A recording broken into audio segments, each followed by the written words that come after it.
Hello everyone, आप सभी बच्चों का हमारे यूट्यूब चैनल पे बहुत बहुत स्वागत है। आज के हम लोग इस सेशन में बातें करेंगे chemical property of the carbon compound के बारे में। केमिकल प्रॉपर्टी कार्बन कंपाउंड के बहुत सारे होते हैं, जैसे सब्स्टिट्यूशन रिएक्शन होता है, एडिशन रिएक्शन होती है, ऑक्सीडेशन रिएक्शन होती है और आपका है जो कि oxidation reaction, substitution reaction, addition reaction और कंबशन रिएक्शन होता है। तो हम लोग वन बाय वन सब है बातें कर लेते हैं कंबशन रिएक्शन के बारे में। ओके, कंबशन रिएक्शन में हम लोग बातें कर लेते हैं। उसके बाद हम लोग बातें करेंगे सब्स्टिट्यूशन रिएक्शन के बारे में। सब्स्टिट्यूशन रिएक्शन के बारे में बातें करेंगे। उसके बाद हम बातें करेंगे और आपका है ऑक्सीडेशन रिएक्शन में, ठीक है। ऑक्सीडेशन रिएक्शन के बारे में हम लोग बातें करेंगे, ठीक है। उसके बाद एडिशन रिएक्शन के बारे में बातें करेंगे। तो यहाँ पे कंबशन रिएक्शन है, सब्स्टिट्यूशन रिएक्शन है, ऑक्सीडेशन रिएक्शन है और एडिशन रिएक्शन है, ठीक है। तो कंबशन रिएक्शन देखिए, यहाँ पे कंबशन रिएक्शन एक प्रोसेस होता है। Combustion reaction is a process in which carbon containing compound burn in the presence of air. Carbon containing compound burn in the presence of air. It produces carbon dioxide, water, heat and light. कोई भी carbon containing compound जैसे hydrocarbons वगैरह हो गया, methane हो गया, alcohol हो गया, इन सभी चीजों को जब आप ऑक्सीजन के प्रेजेंस में जलाओगे तो आपको वाटर मिलेगा, कार्बन डाइऑक्साइड मिलेगा, हीट और लाइट मिलेगा। तो हम यहाँ पे देखते हैं कि अगर हम लोग CH4 जो मीथेन होता है उसको हम लोग ऑक्सीजन के प्रेजेंस में जलाएंगे तो हमें जो मिलेगा वो क्या मिलेगा, वो हमें जो मिलेगा वो CO2 मिलेगा और H2O मिलेगी और फिर हमें हीट एंड लाइट मिलेगी। हीट एंड लाइट हम लोग ऑब्टेन कर पाएंगे। ओके, ये जो है आपका मीथेन जो है वो सैचुरेटेड हाइड्रोकार्बन है। अगर हम लोग CH3 और CH2OH को अगर हम प्रेजेंस में O2 के प्रेजेंस में अगर बर्न करेंगे, ठीक है, अगर हम लोग बर्न करेंगे तो ये हमें क्या प्रोवाइड करेगा, उसी तरीके से CO2, वाटर और हीट और हमें लाइट प्रोवाइड करेगी। ओके, सैचुरेटेड कंपाउंड जो होता है वो सैचुरेटेड हाइड्रोकार्बन जो होता है वो हमें है नॉन सूटी फिल्म का फॉर्मेशन करता है। ब्लू नॉन सूटी फिल्म का फॉर्मेशन करता है। लेकिन अगर अनसैचुरेटेड कंपाउंड की बात बोला जाए, अनसैचुरेटेड कंपाउंड की अगर बात किया जाए तो हाइड्रोकार्बन, इसकी अगर बात किया जाए तो ये येलो सूटी फिल्म का फॉर्मेशन करता है। ओके, येलो सूटी फिल्म का फॉर्मेशन करता है। तो कंबशन रिएक्शन में हम लोगों ने ये देख लिया कि रिएक्शन जब करवाएंगे carbon dioxide, water, heat, light provide करेगा और सैचुरेटेड हाइड्रोकार्बन ब्लू नॉन सूटी फिल्म का फॉर्मेशन करता है और अनसैचुरेटेड हाइड्रोकार्बन येलो सूटी फिल्म का फॉर्मेशन करता है। सब्स्टिट्यूशन रिएक्शन में हम लोग देख लेते हैं, वन और टू हाइड्रोजन रिप्लेस किया जाता है किसी अदर एटम्स और ग्रुप ऑफ एटम के द्वारा, न्यू प्रोडक्ट हम लोग ऑब्टेन करते हैं, ठीक है। तो सब्स्टिट्यूशन रिएक्शन में मीथेन जो होता है, मीथेन का स्ट्रक्चर ये होता है, मीथेन का स्ट्रक्चर ये होता है। अगर आप इसमें क्लोरीन को अगर रिएक्शन करवाएंगे in the presence of sunlight तो ओवरऑल जो हमारा मिलेगा वो देखिए, इसमें दो क्लोरीन है तो दो क्लोरीन है तो एक क्लोरीन को ये रिप्लेस करेगा और ये क्लोरीन ये हाइड्रोजन को रिप्लेस करके है आपका ये प्रोडक्ट का फॉर्मेशन करेगा। वो जो होगा वो CH3 और Cl मिलेगा और हमें और फिर क्या मिलेगा, वो Cl मिलेगा। तो जब भी आप हाइड्रोकार्बन मीन्स मीथेन को in the presence of sunlight में क्लोरीन से रिएक्शन करवाएंगे तो आपको जो मिलेगा वो CH3 Cl प्लस HCl मिलेगा। दो यहाँ पे क्लोरीन है तो एक क्लोरीन हाइड्रोजन को रिप्लेस करेगा और फिर इसके साथ कंबाइन करेगा और जो एक क्लोरीन बचेगा और जो रिप्लेस हुआ है तो कहीं ना कहीं प्रोडक्ट के साइड ही जाएगा। तो प्रोडक्ट के साथ जो रिप्लेस हुआ है वो H जो है वो क्लोरीन के साथ रिएक्शन कर करके ओवरऑल हमारा ये प्रोडक्ट बनाएगा। ओके, चलिए अब हम ऑक्सीडेशन रिएक्शन के बारे में बात कर लेते हैं। ऑक्सीडेशन रिएक्शन जो होता है वो जब हम लोग किसी भी कार्बन कंपाउंड को जब हम लोग in the presence of any catalyst like KMnO4 potassium permanganate like K2Cr2O7 potassium dichromate जो होती है वो एसिडिफाइड इन नेचर होता है, बट पोटेशियम परमैंगनेट जो होता है वो अल्कलाइन इन नेचर होता है। तो अगर आप है C2H5 को CH3CH2 अल्कोहल को आप इन द प्रेजेंस ऑफ आप क्या करोगे, in the presence of catalyst alkaline KMnO4 है ना, KMnO4 के प्रेजेंस में जो कैटलिस्ट होता है ये हमें क्या प्रोवाइड करेगा, वो CH3COOH प्रोवाइड करेगा। मीन्स है इथानोइक एसिड हमें मिलेगा। क्या मिलेगा, इथानोइक एसिड मिलेगा। ओके, इथानोइक एसिड मिलेगा। अगर आप है CH3CH को आप मतलब एसेटल डिहाइड, ये है आपका एसेटल डिहाइड, ये है आपका एसेटल डिहाइड है। तो एसेटल डिहाइड को भी आप in the presence of KLMnO4 alkaline KMnO4 के प्रेजेंस में आप है इसको रिएक्शन करवाएंगे या एसिडिफाइड K2Cr2O7 के प्रेजेंस में आप रिएक्शन करवाओगे तो ओवरऑल जो हमारा प्रोडक्ट मिलेगा वो CH3COOH मिलेगा। इसको हम लोग एसेटिक एसिड बोलते हैं। क्या बोलते हैं, एसेटिक एसिड बोलते हैं। तो KMnO4 को हम लोग पोटेशियम परमैंगनेट बोलते हैं। क्या बोलते हैं, पोटेशियम परमैंगनेट बोलते हैं। और आपका K2Cr2O7 को हम लोग क्या बोलते हैं, पोटेशियम डाइक्रोमेट। क्या बोलते हैं, पोटेशियम डाइक्रोमेट। ठीक है, तो ये हमारा पोटेशियम परमैंगनेट हो गया, पोटेशियम डाइक्रोमेट हो गया। तो ये जब हम लोग रिएक्शन करवाते हैं in the presence of KMnO4 के तो इथेनोइक एसिड मिलता है। और हम लोग CH3CHO एसिटल्डिहाइड को जब हम लोग अल्कलाइन के प्रेजेंस में रिएक्शन करवाते हैं या एसिडिफाई या आप हीट भी दोगे यहाँ पे, या तो आप ये ले लीजिए या ले लीजिए, दोनों में कोई एक लेंगे कैटलिस्ट तो भी आपको है CH3COOH एसिटिक एसिड बोलिए या आप इसको इथानोइक एसिड बोलिए। Both are equal. Okay, both are equal. तो ऑक्सीडेशन रिएक्शन में हमारा ये हो गया। ओके, एडिशन रिएक्शन में देख लेते हैं। एडिशन रिएक्शन में हम लोग यहाँ पे देख लेते हैं। ओके, तो एडिशन रिएक्शन की अगर बात बोला जाए तो अनसैचुरेटेड हाइड्रोकार्बन है ना, एक अनसैचुरेटेड हाइड्रोकार्बन में यानी कि मान लीजिए हम लोग इथीन ले लेते हैं। इथीन में हम लोग हाइड्रोजन को हाइड्रोजन के साथ रिएक्शन करवाएंगे है ना, in the presence of any catalyst like निकल प्लैटिनम और पैलेडियम। तो हमें क्या मिलेगा, वो इथेन मिलेगा जो ये है सैचुरेटेड इन नेचर है और ये है वो अनसैचुरेटेड इन नेचर है। तो अगर हम लोग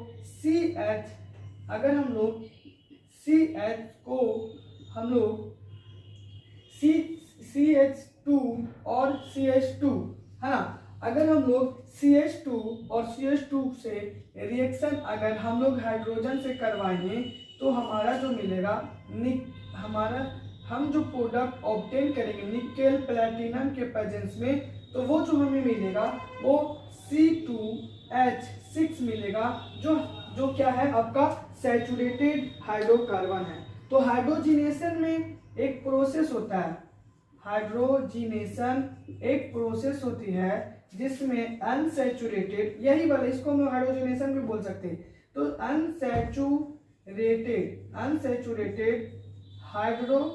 हाइड्रोकार्बन प्लस H2, तो हमें जो मिलता है वो सैचुरेटेड हाइड्रोकार्बन मिलता है। ये हाइड्रोजिनेशन एक प्रोसेस होता है। इसमें भी निकेल एक कैटलिस्ट होता है, प्लैटिनम एक कैटलिस्ट होता है और पैलेडियम एक कैटलिस्ट होता है। कैटलिस्ट आपको पता होना चाहिए, catalyst is a chemical substance which increase और decrease the rate of the reaction. Okay, तो ओवरऑल जो हमें मिलेगा, तो अगर हम लोग हाइड्रोजनेशन ऑयल से है ना क्या ऑब्टेन करते हैं, वी ऑब्टेन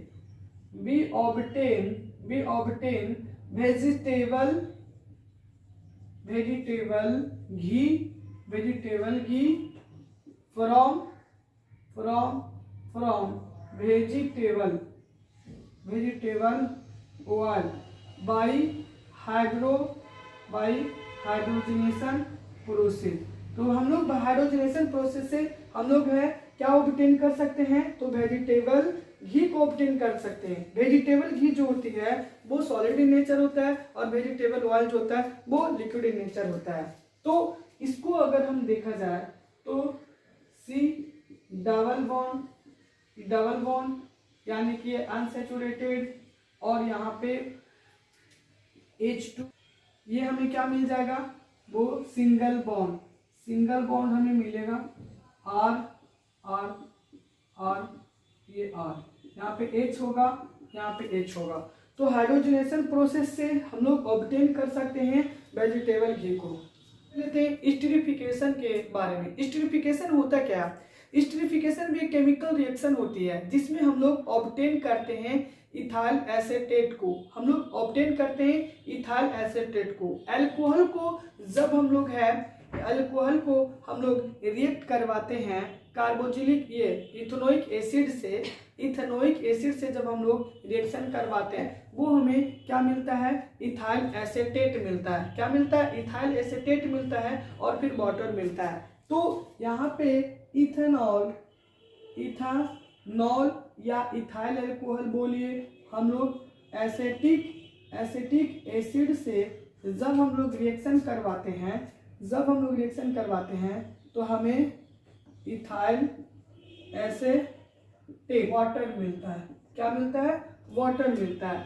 तो इथेनॉल एसिटिक एसिड से रिएक्ट किया तो इथाइल एसेटेट मिला और प्लस वाटर मिला। तो इथेनॉल की अगर बात किया जाए तो हम लोग इसको CH2H5OH और एसिटिक एसिड CH3COOH, ये अगर रिएक्शन करवाएंगे in the presence of conc H2SO4, तो हमें जो मिलेगा कॉन्क H2SO4 हमें जो मिलेगा वो इथाइल एसेटेट मिलेगा। और इथाइल एसेटेट को ही हम लोग क्या बोलते हैं, ईस्टर बोलते हैं। क्या बोलते हैं, ईस्टर बोलते हैं। तो इथाइल एसेटेट हमें क्या मिल गया, तो CH3C+H2O मिल गया हमें। तो CH3COO C2H5 हमें मिल गया, ठीक है। C2H5 प्लस H2O मिला in the presence of conc H2SO4। तो जब आप हैं इथेनॉल को एसिटिक एसिड से रिएक्शन करवाएंगे तो हमें इथाइल एसेटेट मिलेगा और फिर वाटर मिलेगा। और इस रिएक्शन को ही हम लोग क्या बोलते हैं, इस रिएक्शन को हम लोग स्टीरिफिकेशन बोलते हैं, ठीक है। स्टीरिफिकेशन बोलते हैं क्योंकि ये जो है हमारा ईस्टर है। क्या है, ईस्टर है, ठीक है, ईस्टर है।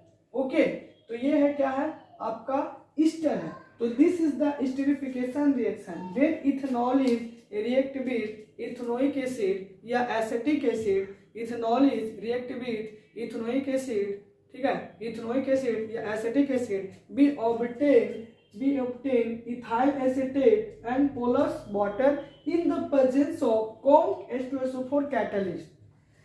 अगर अगर ये जो होता है वो रिवर्सिबल रिएक्शन होता है। क्या होता है? रिवर्सिबल रिएक्शन होता है। ठीक है, ये जो होता है वो आपका रिवर्सिबल रिएक्शन होता है। क्या होता है? रिवर्सिबल रिएक्शन होता है। ठीक है, reversible reaction, slow reversible reaction होता है ये वाला। अगर आप इसको उलट करके रिएक्शन करवाएंगे, यानी CH3COO C2H5 को CH3COO को जब आप रिएक्शन करवाओगे NaOH से हाँ NaOH से, तो आपको या तो आप NaOH यानी कि आप है इथाइल एसीटेट को या तो एसिड के साथ रिएक्शन करवा दो या आप बेस के साथ रिएक्शन करवा दो, तो आपको है रिवर्स रिएक्शन आपको देखने को मिलेगा। मींस C2H5OH और आपको क्या मिलेगा यहाँ पे CH3COOH मिलेगा। क्या मिलेगा? C2H5OH और CH3COOH। तो बताइए ये वाला पार्ट आपको नहीं लग रहा है? ये वाला पार्ट आपको क्या लग रहा है? एसिटिक एसिड नहीं है, एसिटिक एसिड है ना यहाँ पे, और ये वाला पार्ट है आपका क्या है? इथेनॉल नहीं आपको लग रहा है? ये इथेनॉल है और आपका एसिटिक एसिड है। और इस पूरे रिएक्शन को हम लोग क्या करते हैं? सैपोनिफिकेशन को मिला है ना, और ये इथेनॉल मिला है ना। जब हम लोग ये दोनों रिएक्शन करवाएंगे तो saponification reaction is a reaction in which ester is react with acid or base, we obtain ethanol again। तो इथेनॉल को हम लोग ऑब्टेन कर लिए, एसिटिक एसिड को भी हम लोग ऑब्टेन कर लिए फिर से। तो इस प्रोसेस को हम लोग सैपोनिफिकेशन रिएक्शन हो गया। ओके, चलिए अब हम लोग रेक्टिफाइड स्पिरिट देख लेते हैं। रेक्टिफाइड स्पिरिट जो होता है वो बोल सकते हैं ethyl alcohol containing 5% water, that is called rectified spirit। Rectified spirit क्या होता है? Ethyl alcohol containing 5% water. Ethyl alcohol जो होता है अगर उसमें 5% वाटर है तो हम लोग उसको रेक्टिफाइड स्पिरिट बोलेंगे। ओके, एक होता है एब्सोल्यूट अल्कोहल। ठीक है, एक होता है एब्सोल्यूट अल्कोहल। एब्सोल्यूट अल्कोहल क्या होता है? बोल सकते हैं 100% pure alcohol. 100% pure alcohol is called absolute alcohol. 100% जो प्योर अल्कोहल होता है उसको हम लोग क्या बोलते हैं? एब्सोल्यूट अल्कोहल बोलते हैं। डीनेचर्ड है ना, डीनेचर्ड ऑफ अल्कोहल की अगर बातें बोला जाए तो देखिए इंडस्ट्रियल सॉल्वेंट होता है ना। इथाइल अल्कोहल जो होता है वो इंडस्ट्रियल सॉल्वेंट होता है,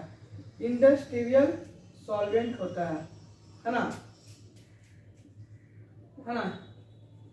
तो इसमें क्या होता है? इथाइल अल्कोहल इंडस्ट्रियल सॉल्वेंट होता है। इसका इस्तेमाल बहुत सारे जगह में, जैसे सोप वगैरह में भी इस्तेमाल किया जाता है, सैनिटाइजर वगैरह में भी किया जाता है, रबर वगैरह में भी किया जाता है। इथाइल अल्कोहल यानी कि इथाइल अल्कोहल का इस्तेमाल किया जाता है। तो उसको है मिस यूज ना हो तो इसके लिए हम लोग इसको लिए क्या करते हैं? हम लोग मिला देते हैं, इसमें है मिथाइल अल्कोहल। ठीक है, बाई एडिंग मिथाइल अल्कोहल है ना। Methyl alcohol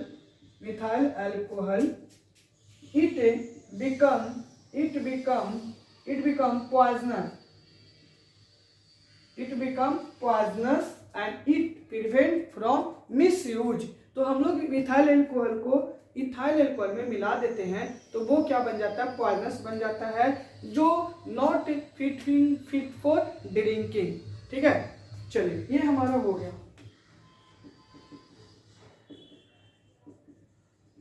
physical properties of ethyl alcohol.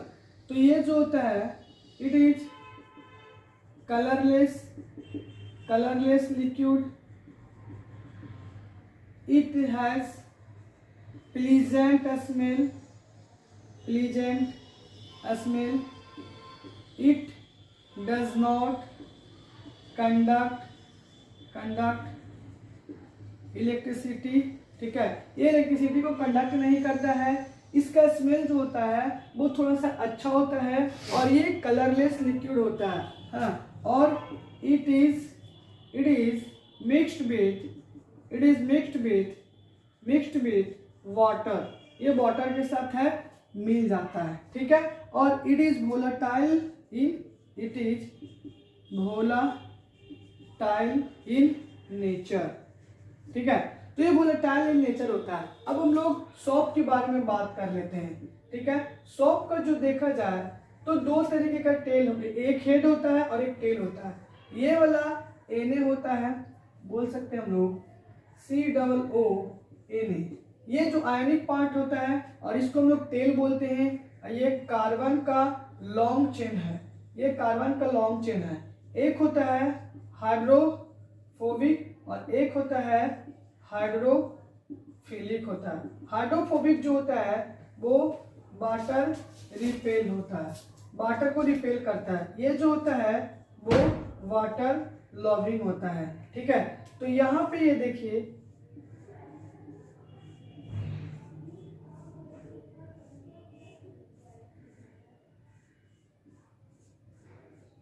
ये वाला जो पार्ट होता है वो इनर क्लस्टर होता है। ये डर्ट यानी कि ऑयल वाला पार्ट होता है, ठीक है। तो वाटर के जो मॉलिक्यूल्स के जो सोप होते हैं वो ये देखिए वाटर लविंग, ये जो सब हो गया वो वाटर लविंग हो गया। तो इस तरीके से वर्क करता है। जब भी हम लोग जब भी हम लोग क्लॉथ को जो वाटर में डिजोल्व करते हैं तो सोप वगैरह जो होता है उसके मॉलिक्यूल्स इस तरीके से फॉर्म में, इसको हम लोग मिसेल्स बोलते हैं। क्या बोलते हैं?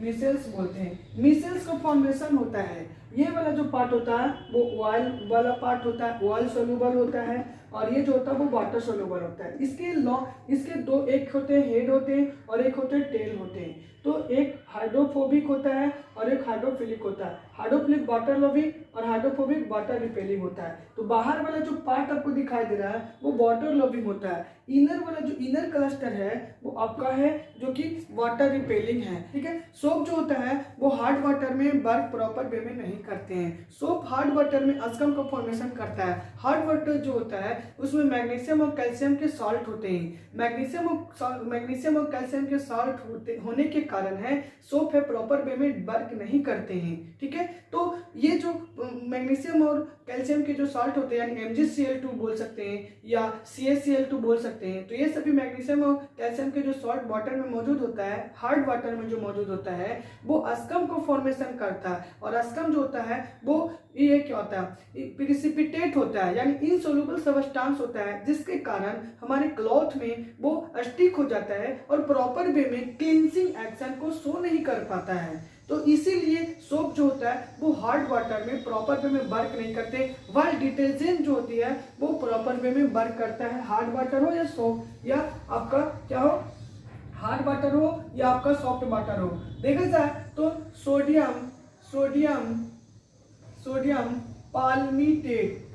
पाल्मिटेट का जो फॉर्मूला होता है वो C15H31 COO होता है। और सोडियम एस्टीरेट का जो फॉर्मूला होता है वो आपका होता है C17H35 COO Na+, ठीक है। तो मैं आपको जो केमिकल जो प्रॉपर्टी जो था वो कार्बन कंपाउंड का मैं यहाँ पे आपको सारा बता दिया। कार्बन कंपाउंड का फर्स्ट, सेकेंड और ये थर्ड लेक्चर है। तो आप लोग है इसको अच्छे से समझेंगे, ठीक है, और अच्छे से एग्जाम की तैयारी करेंगे। Okay, bye bye, take care, have a nice day, thanks.